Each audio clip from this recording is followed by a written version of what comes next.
Since my very youngest days, I was treated as a golden child. My mother heaped buttloads of affection onto me and bragged to her friends how great of a son I was.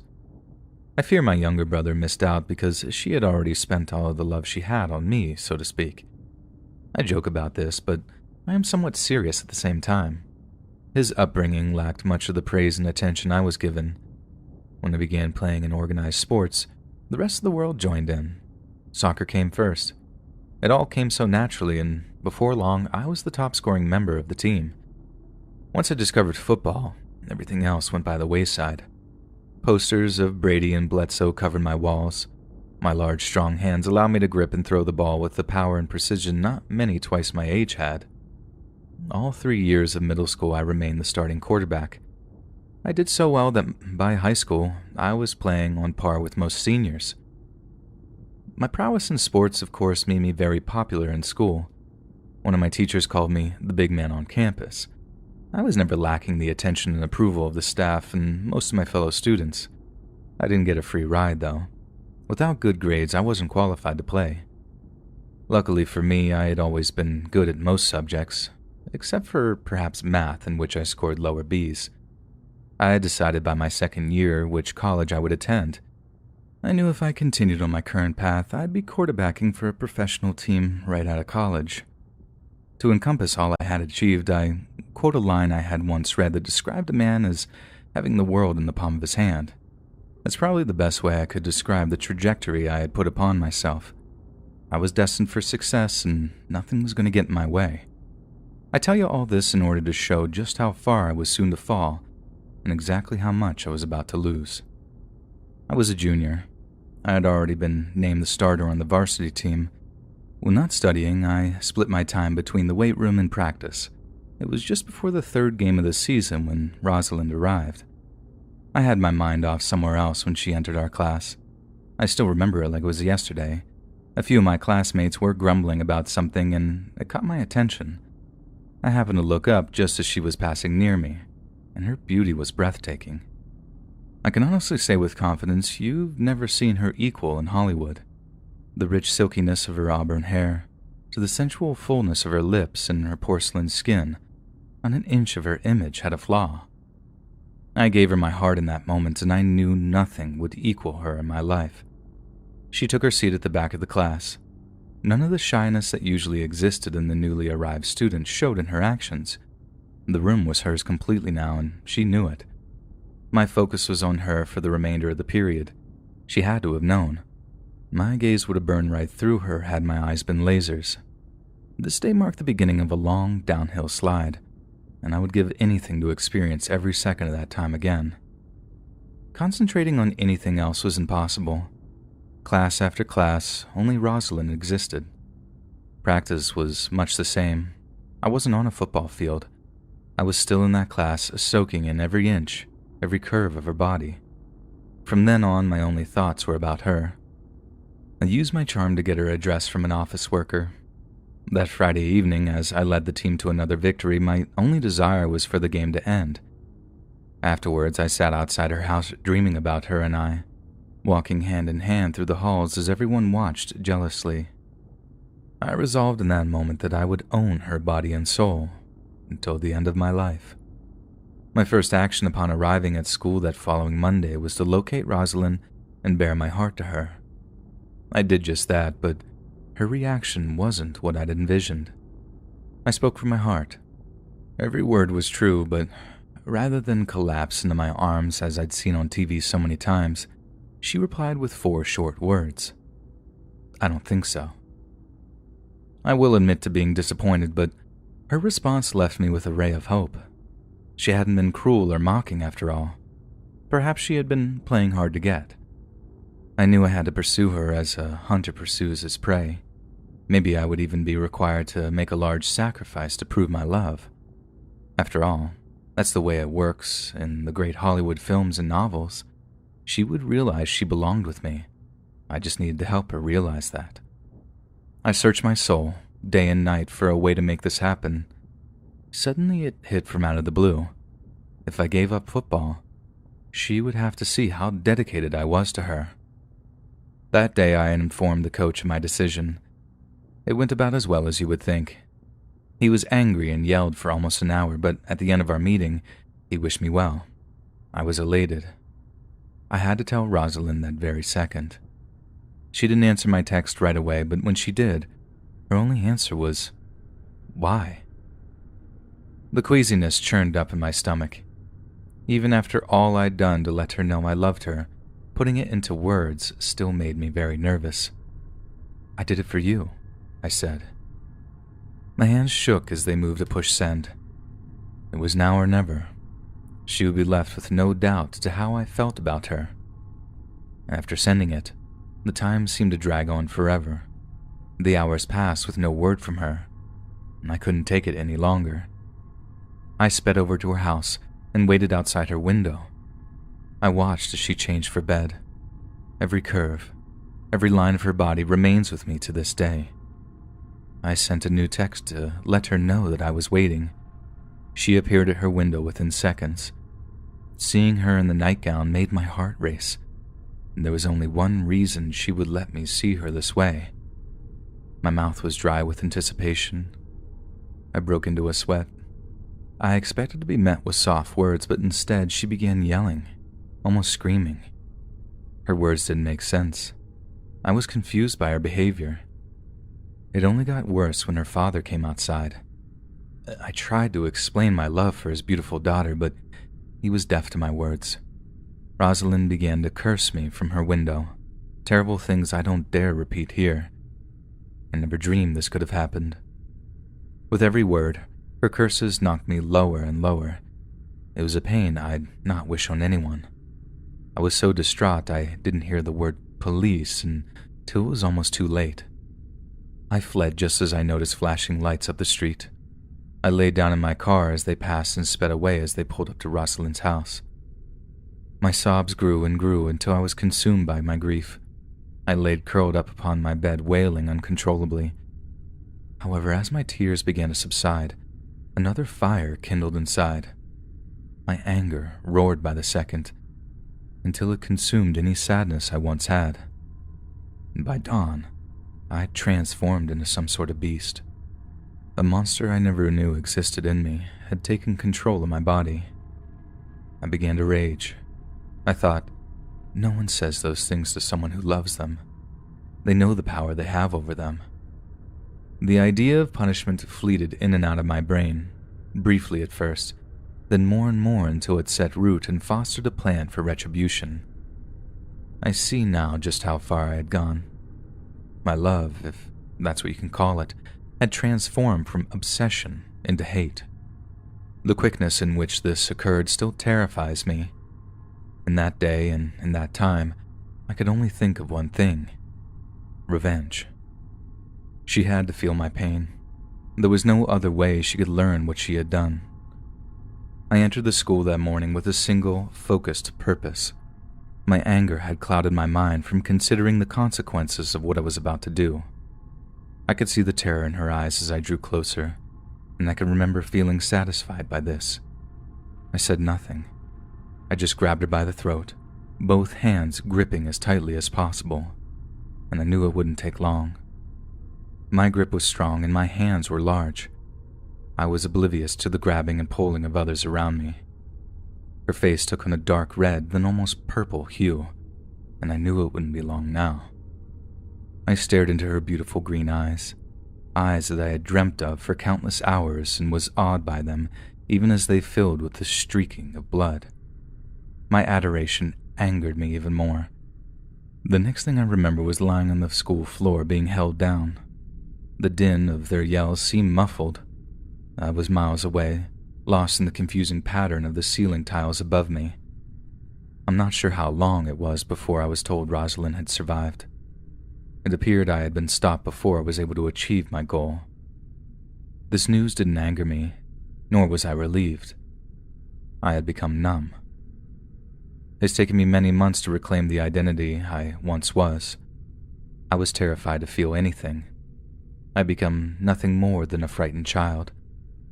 I've been fortunate enough to be sent to an institution that focuses on therapeutic rehabilitation. I'm by no means fully healed, for the lack of a better word. there still are moments where I find myself giving over to my dark side. I don't necessarily blame the entertainment industry for the way they portray relationships or the pursuit of love in a wider context. I'm responsible for the way I handle the situation. Something inside of me is broken. However, in the same breath, I do question what impression they intend on presenting. A young, naive, and romantic man such as myself is inundated with talk of the so-called game and the premise of sacrificing for love, among other trite concepts. Without any real guidance from a more experienced adult or father figure, a young male often uses images from the popular entertainment around him. It is a discussion that should be had considering more boys are growing up without a positive male role model in their lives. Please pardon me for going off onto my own path. I still require a lot of work. The purpose of writing this was to recount the events that led me to my current position. My counselor and I agreed that it would be a good idea to put my story and my feelings at the time on paper. It could serve as a motivating factor for myself and others to see how far I've come in my therapy. Now that I have, it is certainly encouraging to see the progress I've made. At the same time, it's shed light upon the darker side of my personality, and that has been a horrifying vision. Despite this, I'm confident I'm on the path to regaining my true self, and perhaps one day you'll recognize the brother you grew up with. I've just about written down everything I can recall from that time, and lights out is quickly approaching. I'll make a copy of this for my counselor, minus a little epilogue to you. Of course, I'll be sending you this version for yourself. Feel free to share it with your mom or anybody else in the family that may be curious. I've written Mom a short note just about regular stuff and sent it last week, so she should receive that soon. If you have the time, I'd like you to do something like we discussed and seek out the proper place on the internet to share this. All I ask is that you leave out my name, but I probably don't have to tell you that. I'm sure you don't normally tell people your older brother is psycho. I'd like young people to be able to read an authentic account of what goes on in the mind of someone like me without all the sensationalistic fluff. I don't seek notoriety or fame for what I've done. It is an inexcusable act against one I profess to love. My hope is that it can serve as a template for the young, a diagnostic instrument to help them recognize the same patterns in their friends or themselves and stop them before they get out of control. I'd like to think if more people had access to this type of information, things like stalking and the crimes that go with it may be able to be stopped completely, or at the least greatly reduced. I'll continue to do all I can to stem the tide from here.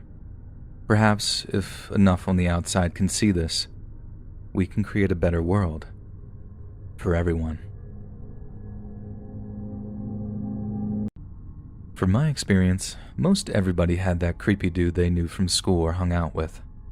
In my school, we all called him Jay, and he was perhaps the creepiest of the creepy. I had the unenviable honor of being there on his first day. It was kindergarten, and a lot of the kids threw a fit when they were separated from their parents. I don't hold that against them. We were only 5 after all. Rather than accepting the separation and joining the others in class, he made things even worse. His mom hadn't been gone 10 minutes, and he soiled himself. This wasn't a reaction to stress, like you may expect. It turned to be out of pure spite. He must have used this before to control people. When the teacher called his mother, she returned in a matter of minutes and took him home. He had such a smug look on his face as he left, and I knew even then as a little kid that things weren't getting better. The following day, his mother dropped him off in class and he repeated the disgusting behavior, and, of course, his mother was called again to pick him up. This vicious power play continued for a week. His mom would leave. He'd bawl his head off for 5 minutes straight, only to soil himself again. You probably get it by now.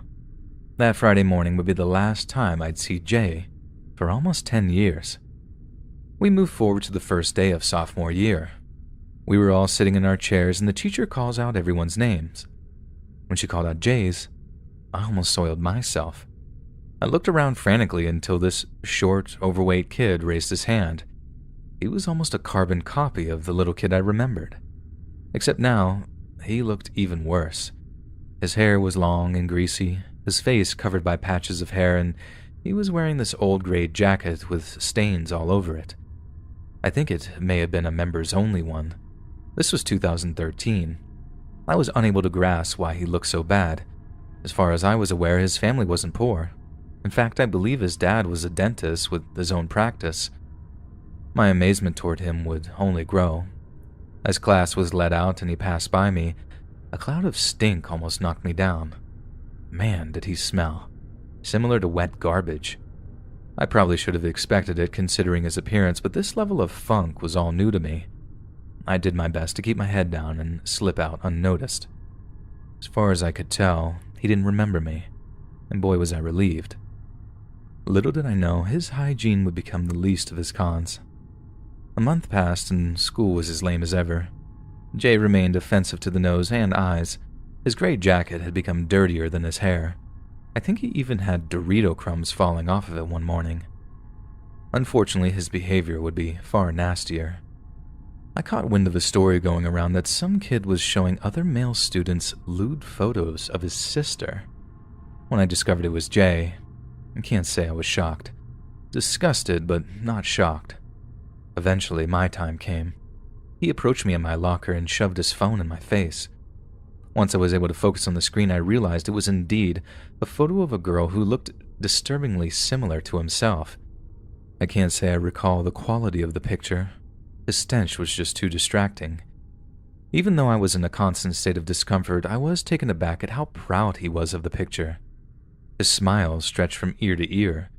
It was like he was showing me a hot rod he'd built with his dad. And perhaps the most disturbing aspect of the encounter was when I learned that the girl was only 13. I couldn't imagine how strange his relationship with his sister must have been. No matter how gruesome things connected to this dude were, he always managed to outdo himself. I guess the shots were so popular, he took things up a level and began selling the videos of her showering. Although I was lucky enough not to see those atrocities, I was told by folks who did that rather than being some creep videos, the subject was well aware that she was being filmed. I can't say she was aware her brother was selling them, though. Of course, Jay's dirty little secret wouldn't stay that way for long. It wasn't more than a week after he launched his filmic endeavor before it was shut down. The principal and others in power at the school got word of his actions, and he was brought in for questioning. Once they had a full grip on what had been going on right under their noses, law enforcement was informed, thankfully. The rest came to me by word of mouth, so take it with a pinch of salt. According to some people, things between Jay and his sister were even more shocking than we believed. She would admit that her and Jay had been involved in some form of physical relationship for the last 3 years. In addition to that, he wasn't just selling videos around school. He'd been peddling far more explicit clips on the dark web, believe it or not, at least what I was hearing. The rumor mill was churning in overdrive. Jay's sudden disappearance led to all kinds of theories and suppositions. What I do know is that he was gone almost as quickly as he had arrived, and not many missed him. The same source I had gotten my information from prior claimed he had done a few months in a juvenile facility and was released. Basically a slap on the wrist. However, at the time, there was still the question of how hard the feds were going to go after him. Unfortunately, life moved on, and I guess folks forgot about Jay. And I can't tell you his ultimate fate. Despite him being a disgusting mess of a person, I feel bad for the others who suffered because of him. The strain revolving around the situation caused his parents to divorce, but perhaps the person who suffered the most was his younger sister. Not only had her public life been ruined, she was forced to drop out of school soon after it all came out.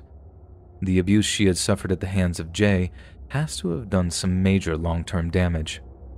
I pray she's been able to make something of her life. As for Jay, I could care less how he is. Creatures like him never change. They destroy lives of all those around them, and the world will be a much better place without him. I attended most of my schooling in a small town in southern Oklahoma. In a place with such a small population, you get to know everybody pretty fast. When you're a kid, this can be a big headache. You can't make a single mistake without everyone around knowing about it, including your folks. To this day, I can still tell you the name of the girl that ate paste in kindergarten and the boy who peed his pants in 3rd grade. It's not a way I'd like my kids to grow up. Nonetheless, even in a place so small, there was one kid who managed to live a second, invisible life right under the noses of the nosiest of citizens. For the sake of the story, I'll call him Elliot. He was the last person you'd expect of having a secret life. His family had run the largest business in the county for 100 years. If I recall correctly, he even had 2 uncles who had served in the state legislature. He had been raised to be a successful person, and on the surface, nothing about him gave you the impression that he was anything else. All the teachers loved him. His grades were always better than everyone else's, and he never hesitated to make himself the center of attention. Even with every eye in the area on him, he had one habit no one had any clue about. Elliot liked to watch. This clean-cut, unassuming young man was a peeper, a peeping Tom, a voyeur, if you will. Of course, nobody knew this, or admitted to it at least. This would all change on the night of homecoming. Our classmates were all kitted up in their finest, each waiting their turn to get their pictures taken so they could head to their real destination, a local hotel where loads of cheap booze awaited them. Normally, Elliot would be one of the few actually attending the dance with his girlfriend. Instead, while the rest of the town had their minds on the celebration, he was creeping through his quiet neighborhood in search of something to see. Just before 11, he came upon the open window of a 10-year-old girl. He later told the police that, on a prior expedition, he had noticed the girl's open curtains. Upon getting closer, he watched as she removed her clothes for bed, and despite knowing it was wrong, he realized for the first time that he was attracted to very young girls. He claimed he was disgusted by this and cut his nighttime journey short. As time passed, however, the urge to return overtook him. Because of all the people on the streets that night, he wasn't able to return early enough to relive the previous adventure in his mind. When he arrived and saw the open window, a little voice told him to go inside. The house is dark. Everyone's already in bed, so no one would see you. Besides, you just want to watch her sleep, that's all. Unfortunately, Elliot listened to this voice. Entering as silently as possible, he walked across the room toward the corner. He was just inches away when he stepped on a squeaky dog toy, apparently. The high-pitched noise echoed through the room. He froze and prayed the girl wouldn't be awakened. God was not with him that night at all. She shot up in bed as if she had been awaiting such a moment, and things just got worse from there. She turned on her bedside light, and Elliot was fully illuminated. The terrified girl began screaming, and Elliot knew he only had a few seconds to flee. He turned and ran for the window, and he was mere feet away from where a strong hand grabbed him by the collar and yanked him back in. He'd barely hit the floor before a hail of powerful kicks and punches rained down upon him. The most he could do was curl up and take the abuse. A moment later, the violence stopped and he peeked out from his arm, and looking down on him was who he had assumed to be the girl's father. The man's face terrified him. He'd never seen such anger until then. The police arrived quickly, and within minutes, they had Elliot in cuffs. It wasn't long before the whole town knew. Although he hadn't done more than trespass into a house at night, the district attorney tried to charge him with every crime possible. Even with all the money and influence of his family behind him, there was no way he was getting off scot-free. He had foolishly spoken to the cops. They had his words to use against him. His lawyer was able to get the DA to drop most of the charges in exchange for a plea. Ultimately, he served 13 months in jail with an additional 5 years probation tacked on. The length of the sentence meant nothing. His life in town was over. After he was released, he became a prisoner in his own home. He didn't dare leave. A day didn't go by without some death threat or other harassment on his phone. To the relief of everybody, the day his probation ended, he quietly slipped out of town in the middle of the night, never to be seen again.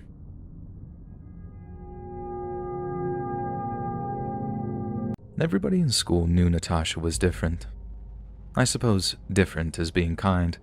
When you live in a town where everyone around you acts and looks very much the same, a girl like her would, of course, stand out. I'd have to describe her as a goth girl, if that term is even still used. Her skin had a naturally pale tone, but she did all she could to make sure it never got any darker. The Victorian parasol she carried everywhere with her blocked out any possible ray of sun from touching her porcelain-like skin. As if her skin and 100-year-old umbrella didn't make her stand out, her choice of clothing just made her appear stranger to most. I don't think Naughty, as we called her, owned any color but black. From her coal-black hair all the way down to the tips of her patent leather boots, only the chalkiness of her skin offered any contrast. If you were to guess that she was quiet and reserved, you wouldn't be far off. When she did speak, it was only in reaction to another's rude remarks. Even then, she was a girl of few words. She had a cutting type of wit. It didn't take her long to put folks in their place. Most people never got to see her other side. This version of Naughty was terrifying and most likely the cause of her future ghoulish behavior. Before I get to the meat and potatoes of my story, I want to warn my readers. If you are triggered or get excessively upset about the subject of animals getting hurt, stop here.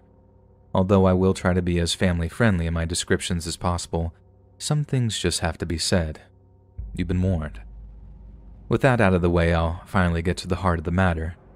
Despite knowing not everyone who looks and dresses like Naughty are capable of doing the things she did, I think that look was a reflection of how she felt inside. I could never excuse her behavior, but coming from someone who knew her rather intimately, she had to have struggled with that evil inside of her.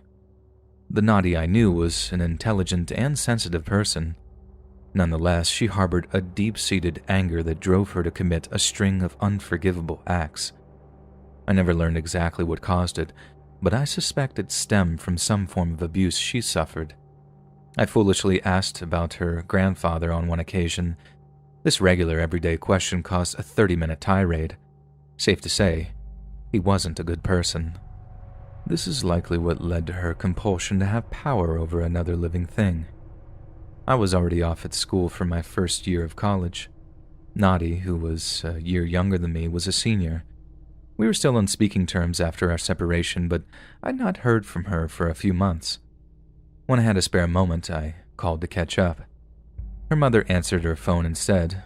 This naturally surprised me. My surprise soon turned to concern when I was told that Naughty wasn't around anymore.